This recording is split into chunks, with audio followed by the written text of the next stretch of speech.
midnight Sunday. Hundreds flocked to the altar to be one of the first to tie the knot. The New York legislature passed the historic law last month. New York now the 6th state, in addition to the District of Columbia, to legalize gay marriage. Lawmakers in Maryland will soon be debating gay marriage. Joining us now to talk more about that, Michael Cole-Schwartz from the Human Rights Campaign, one of the largest civil rights organizations advocating equal rights and benefits when it comes to marriage and the workplace. Michael, thanks for being with us this morning. Thank you for having me. So what happened in New York over the weekend, Maryland has had these discussions before. Last time it passed, the Senate didn't make it through the House of Delegates. What may be different this time around? Well, I think we have a tremendous amount of energy and momentum coming out of New York, and we hope to see that reflected in Maryland. Like you said, we fell short last time, but I think everyone is committed to a stepped-up effort this year because we saw so much joy in New York this weekend. We saw these loving, committed couples who wanted to make that lifelong commitment to each other, and that's what Maryland families want, and that's what we want the legislature to provide for them. There are some that still stall this in the legislature, though, that still have to be convinced that this is the way for Maryland to move forward. What do you say to them? How do you try to convince them that this is what should be happening? Well, you know, this is a mainstream issue. This is something that we're seeing nationally.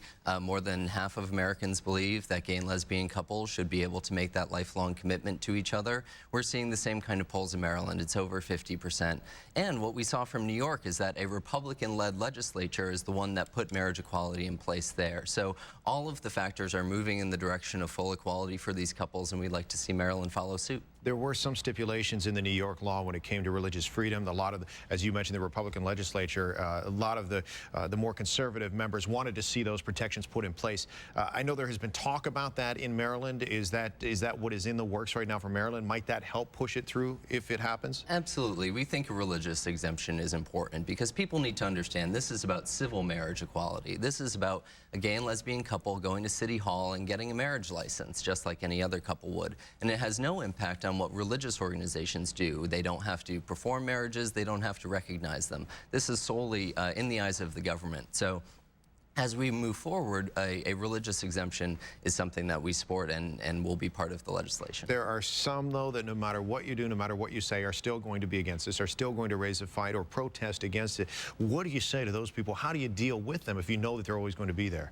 Absolutely. You know, the couples in Maryland, thousands of gay and lesbian couples, just want to make the lifelong commitment that every other couple makes, and that doesn't take away from anyone else's marriage. So we hope that while there are strong feelings about this issue, that we can recognize couples living their lives, getting a civil marriage license is not going to harm anyone. It's not going to affect anyone else's life, just as we've seen in the states that have legalized marriage equality so far. Life moves on, and these couples are more safe and more secure, and their families are stronger. Does it make it easier now that we're seeing more and more of the large, now granted these are state laws, but when you look at the states in which this has been passed, in the Northeast specifically, you've got some of the biggest cities in the Northeast now with New York City and Washington, D.C., what's happened in Massachusetts, you know, when more big cities, big urban areas come on board, does that make it easier for others to fall in line? Well, it's not just cities. You know, Iowa has marriage equality. So, you know, there are gay and lesbian couples living in Iowa who are married, and there are now married gay and lesbian couples in New York.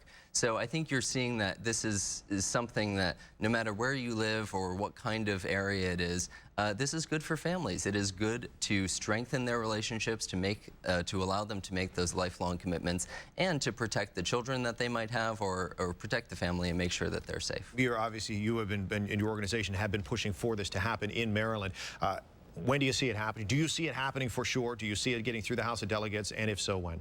I think that this is going to happen. The question is obviously when. We saw great leadership from Governor O'Malley, who said he wants to make this a priority of his. He's going to step up his game, just as a strong coalition of groups that has formed in Maryland will step up their game and make this happen as well. Michael Cole-Schwartz with the Human Rights Campaign. Thanks, Michael. Thank you. Best wishes. Allison, back to you.